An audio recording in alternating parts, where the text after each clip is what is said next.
Have you noticed it too? That quiet pull toward solitude as the years pass. Maybe you used to love being surrounded by people, the energy, the noise, the conversations that stretched into the night. But now, there are moments when you'd rather hear the wind than another opinion. You're not alone. This shift, it's not something to be ashamed of.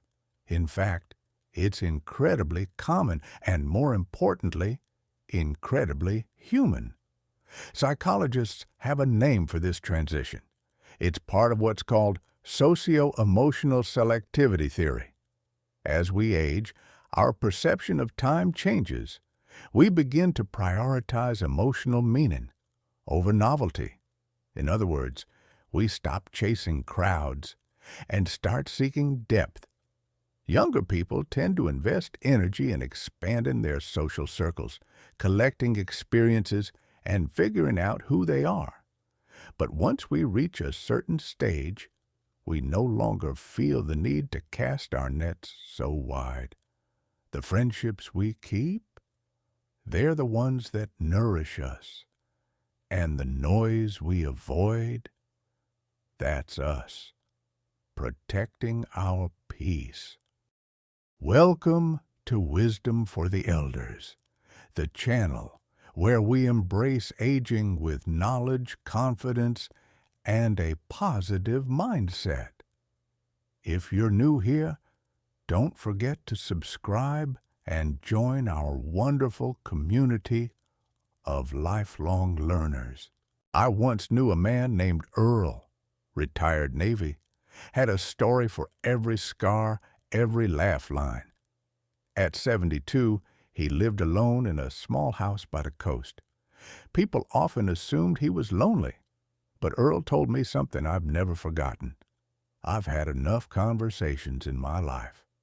Now, I just want to hear myself think. There's a truth there that many don't see. As we age, it's not that we become antisocial. It's that we grow more selective. We've spent decades navigating relationships, managing egos, meeting expectations. That emotional labor adds up.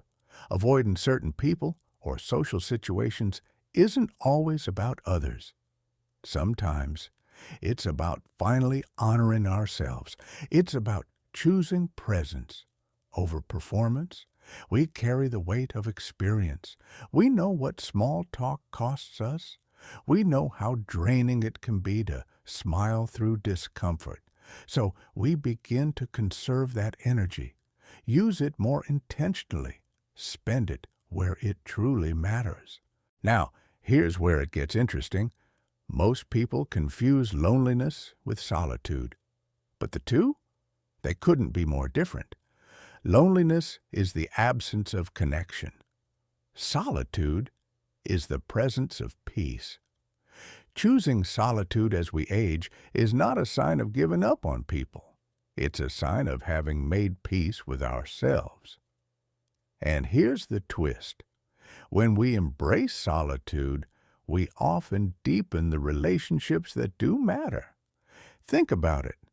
When you're not overextending yourself with dozens of surface-level connections, you have more time, more attention, more heart to give to the ones who truly count. This isn't withdrawal. It's refinement, and it's a powerful step toward mindful aging, toward travel that isn't about escaping, but about arriving into your own life, your own rhythm, your own story. There comes a time when we begin to sense the finite nature of things, not just in an abstract, poetic way, but deeply and viscerally. A brush with illness, the passing of a friend, or simply waking up and realizing a decade flew by.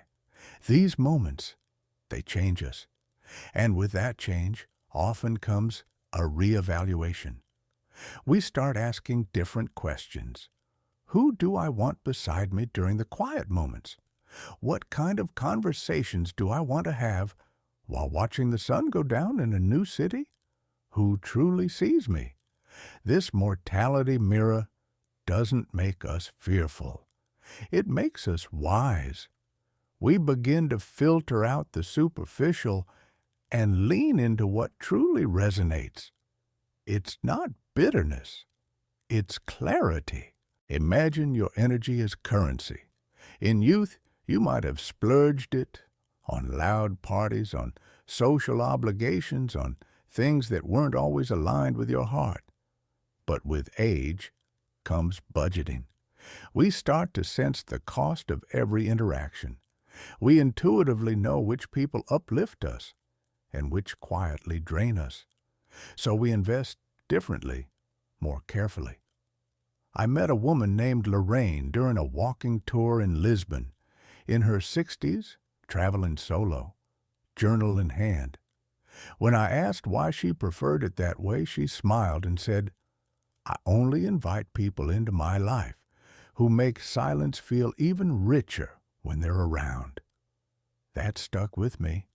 Lorraine had mastered her emotional economy.